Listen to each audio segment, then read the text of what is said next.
Misty Valley Cooperative presents When We Were Gone Astray. The paths of the world twist and turn, taking you to unexpected places. Welcome to the haunted town of Assembly and to the strange lands around it. The days are growing shorter and the nights are chill. So put another log on the fire. Find a comfortable chair. Sit back. Relax. Listen.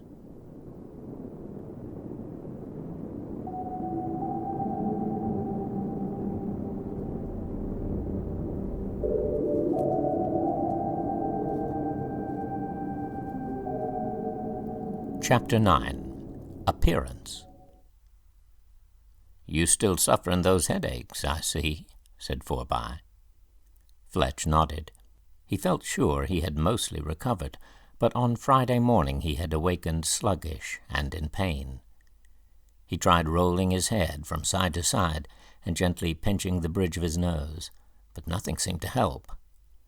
He stayed home from school and kept mostly in bed.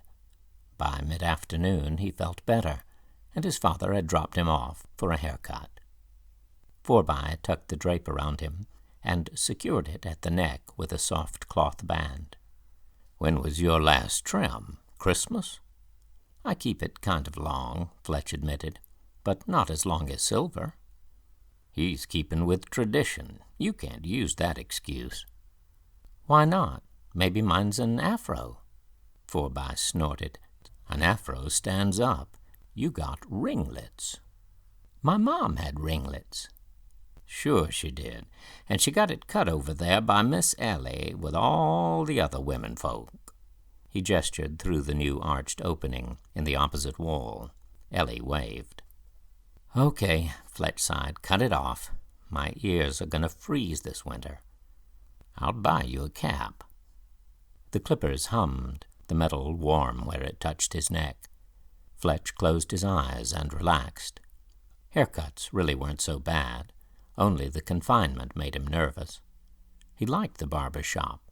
He liked the mirrors on either wall that reflected each other in a series of diminishing images, the old shoe-shine stand, and the case of worn wooden brushes, the assortment of odd items on the shelves, including the purple candle which bore an image of John the Conqueror. The buzz of the clippers and the tickling whisper of the scissors made the hair stand up on his arms, but it calmed him as well. Forby never rushed, and Fletch figured the result would be okay once he got used to it. "So, how come you're so curious about young John?" Forby inquired. "You run into him somewhere?" "Actually, I think I have. When I was away in the forest last month, I had a sort of waking dream. There was a man with dark skin and pale hair. He was old and young at the same time. I saw him again last week in one of Doc's memory bottles." "That's him." Forby lifted Fletch's hair with the comb, touched it with the clippers, and a significant portion dropped away. "You know, he's not entirely natural." "He's like Betsy, isn't he? A paraclete?" "The first of them, from what I've heard," Forby said. "But Betsy would be the one to ask about that. I was a boy the first time I met him, young as you are now. But I dreamed of him just before Halloween. He came down like a comet." "Really?" "Yes, sir, and he had you on his mind." "You're kidding me." Fletch glanced at him questioningly in the mirror. "He said I was supposed to keep an eye on you. Don't ask me how, but it'll be easier to do now that I can see you." Another wave of hair fell into Fletcher's lap. "Everybody seems to be keeping an eye on me now. Dad won't even let me leave the house unless Silver's with me." "Speak of the devil," said Forby.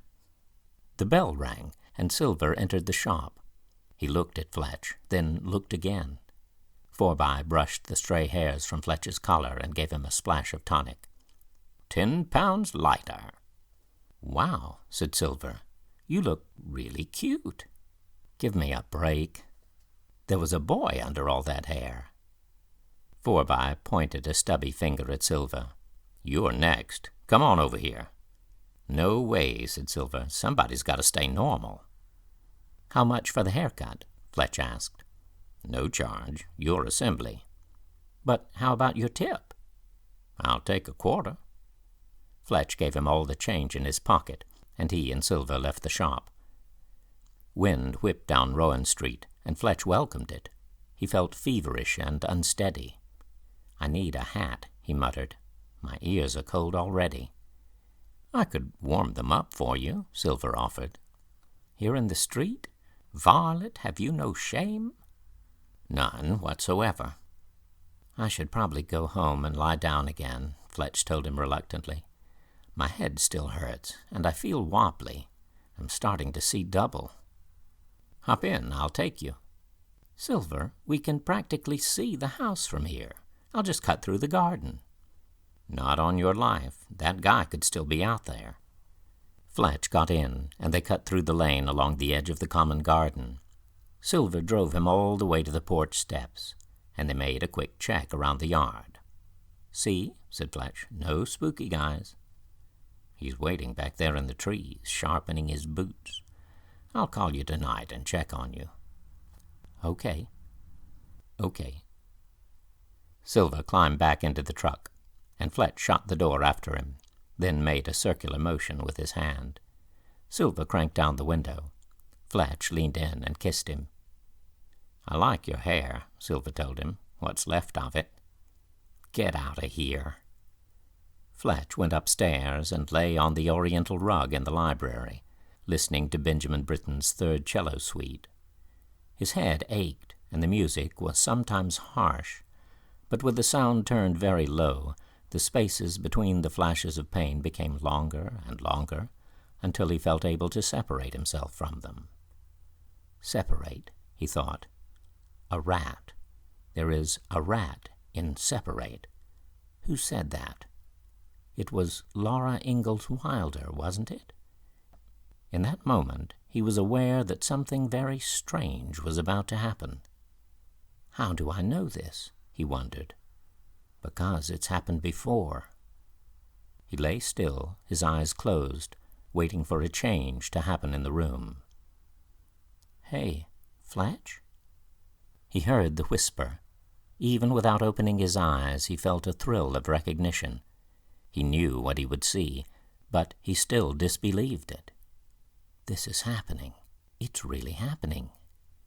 He opened his eyes and looked up. No one was there. Then he turned his head. "Hey," he said cautiously. He stared at himself, not daring to move, taking in every detail of the person lying beside him. He wasn't quite the same as Fletch had remembered. This boy's hair was much shorter, and his clothes were different. He was wearing jeans and a flannel shirt. But then, Fletch realized, so am I. "I'm having a really strange dream," he told himself uneasily. "No kidding. Are you going to disappear like last time?" "I thought it was you who disappeared." They sat up, their movements eerily similar, but not precisely the same. It wasn't like looking at his reflection, but something far more strange. "How long do you think this will last?" "I don't know, until we wake up, I guess. Or until one of us does." "We ought to go down and see Dad. Something could be seriously wrong. Maybe this is what happens when people die." Fletch nodded. "All right. Let's see." He put out his finger, like God on the ceiling of the Sistine Chapel. Fletch raised his own finger, and they touched. There was no lightning. "I'm still here.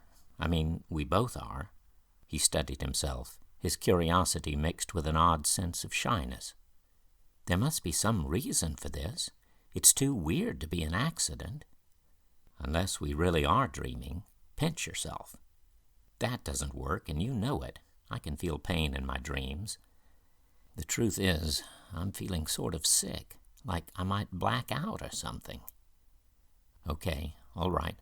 Let's talk to Dad." Fletch helped himself down the stairs and found Mark working in the study. He looked up as they approached, and the color drained from his face.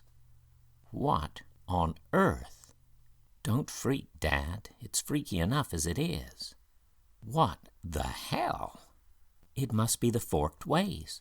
They've gotten crossed somehow, and we ended up in the same place. But which one is you? I think we both are. Mark looked from one to the other. Fletch, I'm adjusting to some pretty strange things, but this is way, way beyond the pale.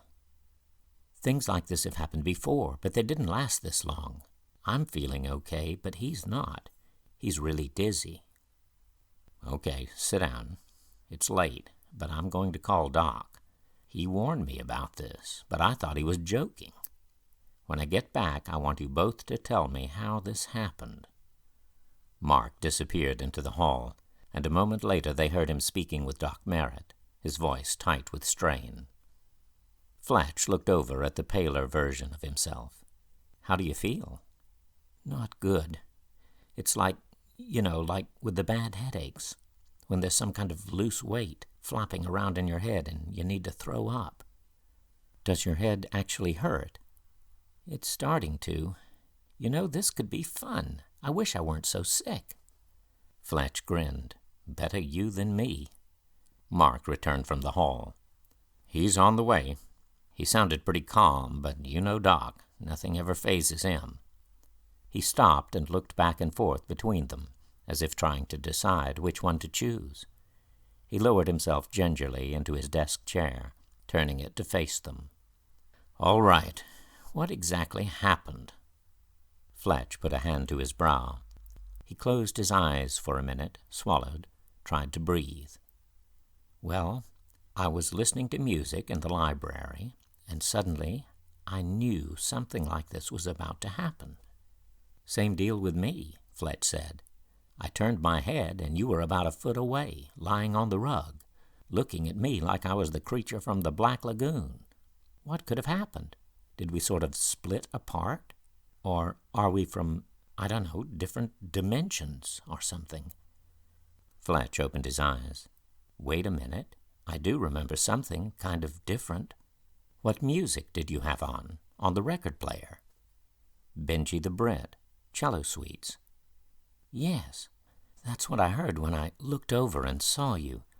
But I was playing Bach's cello suites. He took a breath. It's me. I must be the one who's displaced. Are you sure? No, of course not, but maybe it's the truth. Maybe that's why I feel so sick. Okay, hold on, Mark said, trying to soothe them. I think we all need a cup of tea. He hesitated. Do you both drink tea? Yes, of course. Okay, sorry. He went into the kitchen and put the kettle on. If the music was different, other things are probably different as well, he called through the doorway. If the forked ways split apart, can they come back together? I think so, Dad. Silver and Betsy might know. We'll telephone them first thing in the morning. I hope they can handle the shock. Knowing Silver, she'll get a kick out of it. Fletch nodded. Then he stopped. Wait. No way. What now? Fletch asked him. Silver, he is a boy, right? A boy? Silver's a girl. At least, isn't she? Fletch stared at him. Oh, God, I think this has just gone extremely weird. They looked at each other, utterly perplexed. Take it easy, guys, Mark told them. We hardly understand anything yet. Let's take it bit by bit. When the knock sounded at the door, Mark stood and admitted Doc Merritt into the hall. The two men came to the door of the study, and Doc stopped, almost as if he were afraid to enter. Beautiful, he murmured. I've seen some weird and wonderful things in my day, but I believe this has them all beat. It's kind of weird on our end, too, Fletch told him. We think maybe I'm the one who belongs here, and he's the one from Mars. Doc came forward and knelt down. Not Martian green, more like going into shock green. Understandable, I suppose. He opened his bag and took out a stethoscope and a blood pressure cuff. Fletch slipped off his shirt, and Doc listened to his heartbeat, then put the cuff around his left arm and squeezed it until it inflated. Heartbeat sounds okay. Blood pressure is a bit low, but I'm used to that with you. So you don't think I'm dying? Not unless you're Schrodinger's cat, one that's dead and alive at the same time. He returned the instruments to his bag. I'd say you've entered a mixed quantum state. Happens all the time on a subatomic level. Nothing particularly dangerous about it. But it can't be normal. It's certainly surprising, Doc agreed. But the truth is, nothing about you has been normal for the past 10 months. Remember those fireflies? He checked Fletch's eyes with a small light. You must be the boy Fletch saw on the bridge that night. I saw him too. We even spoke, but we couldn't cross. Fletch looked at himself over Doc's shoulder. I like him. Can we keep him? Probably not for long, Doc said, getting up. Anomalies tend to be unstable. It's a matter of waiting for things to snap back into their normal shape, like a rubber band. Besides, I'm sure they're missing him, wherever he's from. Fletch shivered. He reached for his shirt and draped it over his shoulders. Is it okay if I take a pill to get rid of this headache? Don't see why not. What did I prescribe for you? Those blue ones, butalbital. Take 2, said Doc. Call me in the morning. If you're still here, that is. Fletch went to the medicine cabinet and brought back the pills, offering Fletch his own cup of tea to wash them down. Do you want to lie down? Fletch nodded. Library. Soft music. Britten or Bach? Dowland, but very low. You got it, said Fletch. They climbed the stairs while Mark and Doc watched from the hall, mystified. Fletch found the record and put it on the turntable. When he looked around, he saw Fletch at the door to the balcony, looking out into the November night. He seemed utterly lost. Silva's mother likes that record, he said. Yes, I know. Silva's beautiful. You'd love her, too. I'm sure I would. I mean, I do. It's hard to explain. It sounds the same out there, he said drowsily. Feels the same. I guess I'm not homeless after all. He came back and stretched out on the carpet. We're not a traveler. We're a bouncer. You're pretty funny when you're drugged, Fletch told him. The smoker you drink, the player I get. He reached up and touched Fletch's cheek. What happens if I disappear while I sleep? I'll keep watch, Fletch told him, just in case. Fletch nodded and closed his eyes.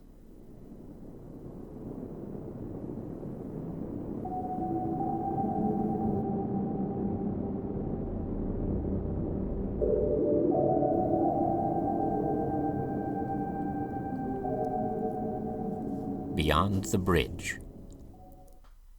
So, what do you really think? Mark asked, closing the door to the study. He knew that his friend's light tone had been meant to calm Fletch and lessen his worries, but he feared the truth lay a bit deeper. I've never seen anything like it, Doc Merritt confessed. Memories and visions, I'm used to those. This is real life. Mark glanced at the door, imagining the boys upstairs, indistinguishable. They're like twins, Mark said, identical twins. No, Doc shook his head. I think you're starting off wrong. There's only one Fletch. He's simply present in 2 bodies. But, Doc, they have different histories. Doc Merritt picked up a cardboard calendar from Mark's desk.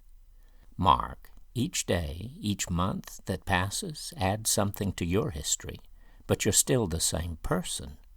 If you happen to meet yourself from October, you wouldn't say, oh my goodness, you're my twin. It would just be you. Mark expelled a sigh. Life was a bit simpler in October. Now I have one son in 2 bodies with 2 histories, and somehow part of him has become displaced. How do I get him back where he belongs?" "I don't think you can," Doc told him. "My hunch is he'll simply vanish as inexplicably as he came. Where or when, it's impossible to say. I'll tell you something strange, though. That covered bridge Fletch described. Susanna has seen it too, and she's met the silver girl." Mark glanced at Doc. "The girl who is silver." "Yes," said Doc. "She brought a bag of apples Liz had sent to Callie, and she came across the covered bridge." "So we're all there?" Mark asked him. "In that place beyond the bridge, not just Fletch, but the rest of us too?" "It would seem so," Doc agreed, "though some of us differ in significant ways." "I think this calls for something stronger than tea." Mark took a bottle of sour mash whiskey from the cabinet and poured a small glass for each of them, watching as Doc sipped it with delight. "What about the girl in the stream?" Mark asked him. "Do you think she's displaced as well?" "I don't know. Susanna says that Nellie, her troll, is from under the bridge, not from across it, whatever that may mean." "You know," Mark told him, "when I moved here with Fletch at the end of summer, I was hoping for a measure of peace and quiet." Doc Merritt lifted his whiskey. "Here's to a normal Thanksgiving and a peaceful Christmas." "Amen to that," Mark said, and poured them both another glass.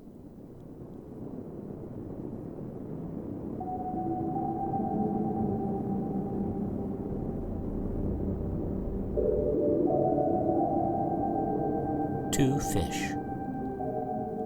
Susanna took a bite of the small red apple Nellie offered her. It was tart rather than sweet, but she found she liked it, especially when Nellie showed her how to dip it into the container of pimento cheese. The two girls sat on the steps of the terraced garden as twilight fell, reading a copy of Children's Activities. Susanna read more clearly and rapidly than Nellie, but Nellie knew more words. She could even read the words on the cover. Directed play molds character. Susanna knew what molds were. Molds grew on the damp stones of the mill. Susanna's father had walked over to the pastorium on an errand. It was something about Fletch, though he hadn't told her what was wrong. She had decided to sit outside and wait for him to come back, but that had been ages ago, and soon she would have to go inside. "My mommy and daddy want to see you," she told Nellie. Nellie turned her head slowly to the left and then to the right. "Betsy says no." This answer satisfied Susanna. "Good, Daddy?" Nellie asked. Susanna nodded. "Good, Mommy?" She nodded again. "Good, Sister?" This time Susanna shook her head. "No sister, no brother either. Fletch and Silver took me to the carnival. It was fun, but Fletch got hurt." "Red boy," said Nellie. "Poor red boy." "I went to see him," Susanna said. "His face was purple." Nellie had become uneasy. "Bad, very bad." "Let's go inside and get some ice cream. I know how to make a milkshake." Nellie only shook her head. "But I'm tired of this apple," Susanna protested. She flung it toward the stream.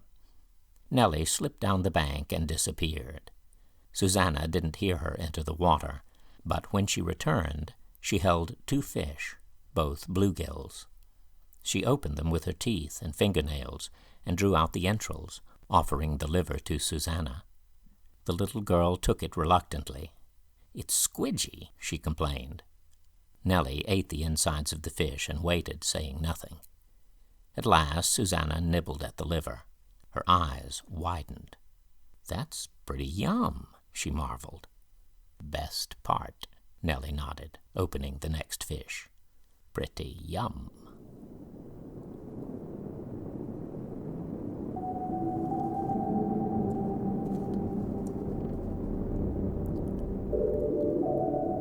When We Were Gone Astray is produced by Misty Valley Cooperative. It is the second book of the Forked Ways. The text and audiobook are copyright 2020 by Beau Farr. All rights reserved.